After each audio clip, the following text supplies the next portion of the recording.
TV-ს ემის მფლობელ მრავალეროვან სერიალში Drops of Gadis მეორე სეზონის პრემიერა 21 იანვარს გაიმართება. ამ შემთხვევაში ქართული ღვინო არა მხოლოდ დეკორაცია, არამედ გლობალური ისტორიის ნაწილად იქცა. იმ ისტორიების, რომელსაც მილიონობით მაყურებელი უყურებს და რომელიც განსაზღვრავს, როგორ ესმის სამყაროს ღვინის კულტურა. როგორ იქცა ქართული ღვინო ფილმის ერთ-ერთი სერიალის მთავარ გმირად და რას მოუტანს ეს საქართველოს სტუმართან, სომელიეთა ასოციაციის პრეზიდენტთან და საქართველოსთან პროექტის კონსულტანტთან შალვა ხეთურიანთან ერთად ვისაუბრებთ. მოგესალმებით ხატობა გადაცემაში სტუმრობისთვის. როგორც წესი, წლის დასაწყისში ამ დროს საუბრობთ ხოლმე განსაკუთრებით თქვენი სექტორის წარმომადგენლებთან, წელი როგორ დაიწყო და როგორი მოლოდინები გვაქვს, თუმცა ძალიან კარგი სიახლე გვაქვს სახეზე, რომელიც ქართულ ღვინოს და ქართული ღვინის როგორც კულტურული პროდუქტის საერთაშორისო პოპულარიზაციისთვის კარგად შეგვიძლია გამოვიყენოთ. როგორ მოვხვდით ამ ძალიან მნიშვნელოვან სერიალში? მადლობ ტრადიციული ინტერესისთვის და გილოცავთ დღევანდელ დღეს.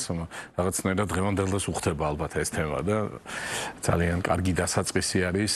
მართლა კარგი დასაწყისია წლის ამ თვალსაზრისით. რა თქმა უნდა, ეს არნიშნავს, რომ გასაკეთებელი კიდევ ძალიან ბევრი არ არის, მაგრამ მართლა ძალიან სასიამოვნო არის. Drops of Gadis არის ძალიან დიდი პროექტი საერთაშორისო Apple TV-ს, რომლის პირველი სეზონი იყო ძალიან წარმატებული და ამიტომ გაჩნდა შემდეგ იდეა მათთან, რომ გადაიღოთ მეორე სეზონი. მეორე სეზონი თავიდან ცოტა ასე ვთქვათ სხვა მიმართულებით იყო, საერთოდ საქართველოს თემა იქ საერთოდ არ ფიგურირებდა, მაგრამ მოდით არ მოვყვები ყველაფერს ახლა რომ არ დავასპოილერო, აგერზე გამოდის ეს თემა, მაგრამ ისეთნაირად მოხდა რომ მოკლედ ერთ-ერთი მთავარი არა უბრალოდ ვთქვათ დეკორაცია სწორად აღნიშნეთ, არამედ მთავარი ერთ-ერთი თავი ველი და გმირი თუ გნებავთ აღმოჩნდა სწორედ საქართველოს. მეც მართლა ჯობია რომ ეხა არ მოყვე. ეს დაიწყება 4 შაბათს, ყოველ კვირაში ერთხელ გაგრძელდება. იყო არაჩვეულებრივი კოლაბორაცია ქართულ ხარესთან, ამავდროულად ეს იყო ორი საპროდიუსერო კომპანია, ეს არის სტუდია 99 და კინოკომპანია 100. ესენი არიან აი ამ ბიზნესში ძალიან ცნობილი ადამიანები, დედაშვილი, ქალბატონი ჟანა და ნინი სადლიშვილები, ანა ჯორჯაძის ფილმები, ოთარ იოსელიანის ფილმი, პროდიუსინგის ნაწილში ძალიან დიდი გამოცდილება. აწარმოა საქართველოს პროგრამა გადაიღე საქართველოში ასევე ბუნებრივია ჩართული იყო და ეს ძალიან კარგი პროექტია cashback-ის თემა. ქართული მსახიობები მონაწილეობენ, თონიკე გოგრიჭიანი, იაშუღლიაშვილი და რაც მთავარია, რომ სცენარი ისეთნაირად განვითარდა ამ პერიოდის განმავლობაში და რაც მართლა ძალიან მიზანი იყო, რომ სცენარი ისე განვითარებული იყო, რომ საქართველოს წარმოჩენილი იყო და ქართული ღვინო როგორც კულტურული ფენომენი და არა მხოლოდ მისი ვთქვათ ორგანულეპტიკური მდგენელი, რომელიც ასევე ძალიან მნიშვნელოვანი არის, ბუნებრივია და სწორედ ჩემის აზრით ეს მიზანი 90%-ით მიღწეული იქნა, იმიტომ რომ უნდა გვესმოდეს, რომ ვთქვათ ცნობადობა ჩვენი ქვეყნის და ჩვენი ღვინის ჯერ არ არის იმოდენა, ვთქვათ, რომ თავიდანვე ასეთი ტიპის და ასეთი დიდი სერიალების სცენარები იყოს ისეთი, რომელიც ყველა ქართველს მოეწონებოდა, მოდით ესე ვიტყვი ძალიან რბილად. თან მithumetes, როდესაც პრეტენზია გვაქვს, რომ ჩვენ ღვინო კარგად გვესმის ყველა საქართველოს მოქალაქეებზე მაქვს საუბარი და 8000-ლოვანი ისტორიით გარდა იმისა, რომ მხოლოდ უბრალოდ შეგვიძლია ვიამაყოთ, რეალურად მისი საერთაშორისო მასშტაბით პოპულარიზაცია შეგვიძლია, მაგრამ მე მაინც მაინტერესებს როგორ მოვხვდით ამ ძალიან მნიშვნელოვან სერიალში, იმიტომ რომ მათ შორის საინტერესოა სახელმწიფოს როლი, ღვინის ეროვნული სააგენტოს როლი როგორი იყო და როგორ მოვხვდით ამ სერიალში როგორც კონსულტანტი, იმიტომ რომ ეს არანაკლებ ძალიან დიდ პასუხისმგებლობას გაკისრებთ, მათ შორის თქვენს, იმიტომ რომ იქ ისეთ მე ნანახი მაქვს პირველი სეზონის შესაბამისად საინტერესოა და უშევ ჩვენ შემთხვევაში რამდენად მოახერხებთ იმას, რომ ქართული ღვინო აი ამ მასშტაბის სერიალში პოპულარიზაციის კუთხით სხვა ეტაპზე გაიყვანოთ. ნუ ეს იყო შემოთავაზება, რომელიც რა თქმა უნდა ძალიან მომეწონა. ეს იყო ქართველი პროდიუსერების იდეა, რომ აი სპეციალიზირებული, ასე ვთქვათ, კონსულტანტი ყოლოდა პროექტს ქართველი და Apple-მა ეს ასე მიიღო და მართლა თვეების განმავლობაში მიდიოდა სცენარზე მუშაობა, ვთქვათ. და კიდევ ერთხელ აი მთავარი ამბავი იყო იმაში, რომ აი ჩვენი კარგი გაგებით ეგოისტური ინტერესი ყოფილიყო გათვალისწინებული, საქართველოს წარმოჩენილიყო და ქართული ღვინო და ყველაფერი რაც ამას უკავშირდება, კარგად. ბუნებრივია, რომ თვითონ დრამატულ ხაზზე, სიუჟეტზე. გასაგებია, რომ ეს არ არის სერიალი ღვინოზე, ეს არ არის დოკუმენტური სერიალი, ხო? ეს არის ფრანგულ-იაპონური მანგის მიხედვით აწყობილი დრამა. უბრალოდ ღვინო ისე ელეგანტურად, ისე სწორად, ისე დახვეწილად მასში მართლა მთავარი გმირია გამომდინარე, ვთქვათ, მოდით არც პირველ სეზონს არ დავასპოილერებ, იმიტომ რომ ვისაც არ აქვს ჯერ ნანახი პირველი სეზონი, ძალიან ვურჩემ რომ ის ნახოს და შემდეგ გააგრძელოს უკვე მეორე სეზონის ყურება. ამიტომ ეს ხო ამოცანა. ღვინის ეროვნული სააგენტო მინდა ვთქვა გულწრფელად, რომ როგორც კი ეს გაიგეს, რომ ეს ხდება, ეკრევე იყო შემოთავაზება მათი მხრიდან, რომ ჩვენ სიამონებით გავუწევთ ხარდაჭერას ამ პროექტს. Apple-ს უბრალოდ პოლიტიკა ჰქონდა, ასეთი აქვს, რომ ერთადერთი, ვთქვათ, მონაწილეობა დახმარება მხარდაჭერა ადგილობრივ ქვეყანაში იყო აი ეს cashback-ის თემა, რომელიც ხოდა აწარმოებს საქართველოს. მაგრამ ღვინის ეროვნულ სააგენტოსთან ასევე მე მქონდა კონსულტაციები ყოველ ჯერზე მის თავმჯდომარესთან, ჩემ მეგობართან, ლევან მეხუძლასთან, იმისათვის რომ მაინც იცით რა არის პასუხისმგებლობა ძალიან დიდი იყო იმ კუთხით, რომ ჩვენი ქვეყანა და ღვინო უნდა გამოჩნდეს სწორად. არ არის მარტივი ასეთი ხელოვან ადამიანებთან მუშაობა, თან ასეთი კალიბრის არ არის ნამდვილად მარტივი, ხო? და იყო ისეთი მომენტები, რომლებიც ვთქვათ, რაღაც დისკუსიების ნაწილიც იყო. ამიტომ შეიძლება ფორმალურად თქვენ როგორ გესმით პროფესიონალ თავშად ამ სექტორში მომუშავე და მეორე ხელოვანს აბსოლუტურად სხვა. და მიუხედავად იმისა, რომ სააგენტო ასე ფორმალურად არ იყო, ვთქვათ, პროექტის ხარდაჭერი მაგრამ მე და ლევანს ქონდა მუდმივი კონსულტაციები იმისათვის, რომ ესე კარგად კულტურულად სწორად ჩვენი ღვინო და ქვეყანა წარმოჩენილიყო და მინდა ვთქვა, რომ 90% გათვალისწინებული. იმ ადამიანის გადმოსახედიდან, რომელიც ამ ქართულ ღვინოს ძალიან კარგად იცნობს და ამ წლებია ამ სექტორში ხართ, რეალურად შეგიძლიათ იმის თქვა, რომ აი ამ სერიალის ამ სეზონის გამოსვლის შემდგომ საერთაშორისო ასპარეზზე ქართულ ღვინოს სხვანაირად მიიღებენ და სხვანაირად დაინახავენ? მე ძალიან დიდი იმედი მაქვს, რომ იმ ბენეფიტს ახლა რომელსაც ჩვენ მივიღებთ როგორც ქვეყანა პირველ რიგში და როგორც ასევე ტურისტული დესტინაცია მინდა აღნიშნო და რა თქმა უნდა როგორც ღვინო ჩვენ აი კარგად უნდა გამოვიყენოთ და ეს ბენეფიტები უბრალოდ უნდა დავგეგმოთ როგორ გავწეროთ შეიძლება აი მარტში დამთავრდება სერიალის ბოლო ეპიზოდი და აი აქედან დაწყებული როგორ ვაწარმოოთ თუ გნებავთ აი მარკეტინგული აქტივობები სწორედ ამის გამოყენებით.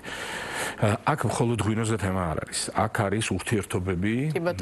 ეხლა მართლა არ მინდა რომ დავასპოილერო რაღაცები ვთქვათ, მაგრამ აი ქართულ ურთიერთობების ვთქვათ რაღაც აი ამ თუ გნებავთ ფენომენს იხილავთ ამაში ვთქვათ. ხო ჩვენ ხო გვესმის ყველას კარგად ძალიან რომ ერთ-ერთი მთავარი რისთვისაც ადამიანი ჩამოდის ჩვენს ქვეყანაში ეს არის ჩვეულებრივი ადამიანური სითბო, რომელსაც ჩვენ იმდენად მჩვეული ვართ, რომ შეიძლება ასე გვერდიდან რომ დაინახოს ადამიანმა უფრო კარგად შეაფასოს, ხო?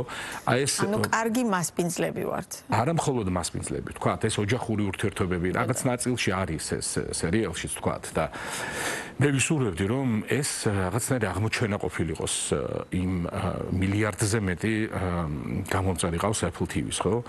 და მე ვისურვებდი, რომ აი იმ ადამიანებისათვის, ვინც ამას უყურებს, აღმოჩენა ყოფილიყოს, რა თქმა უნდა, ქართული ღვინო, იმიტომ რომ აი ძალიან მინდა ეხლა რომ წამოვწდეს, მაგრამ არ წამოვწდება, ხო? ის როლი, რომელიც იქ უჭირავს, თქვათ, ჩვენ ქვეყანას, ესე ვთქვათ, ხო? იმიტომ არ შეიძლება ამის დასპოილერება ბუნებრივია. არა მხოლოდ ეგ, არამედ აღმოჩენილ ქვეყანა. იმიტომ რომ ექსპორტზე რო ვისაუბროთ, ხო? თქვენი საყვარელი თემა არის ქართული ღვინის ექსპორტი. ჩვენთვის მნიშვნელოვანი არის, რომ აქ ჩამოვიდეს რაც შეიძლება მეტი საშუალო პლუს და პრემიალური, ვთქვათ, ასე უხეშად ვამბობ ცოტა უკაცრავად სეგმენტის ვიზიტორები ქვეყანაში.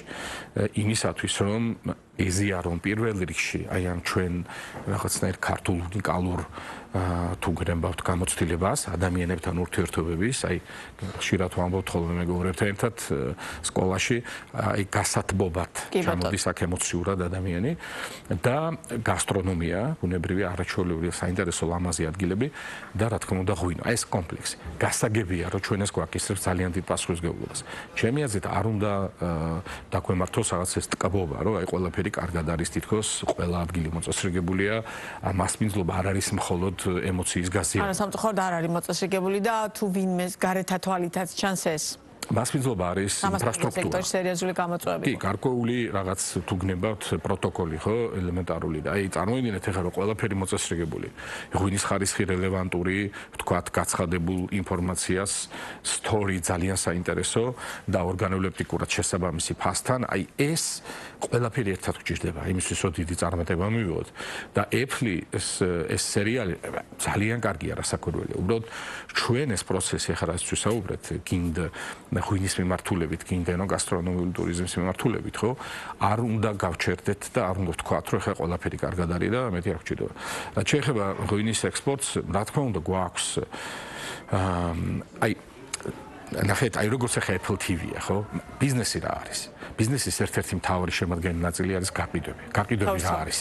გაყიდვები არის პირველ რიგში ემოცია. და ამ ემოციამ მე უნდა გამცეს პასუხი კითხვაზე რატომ? ხო?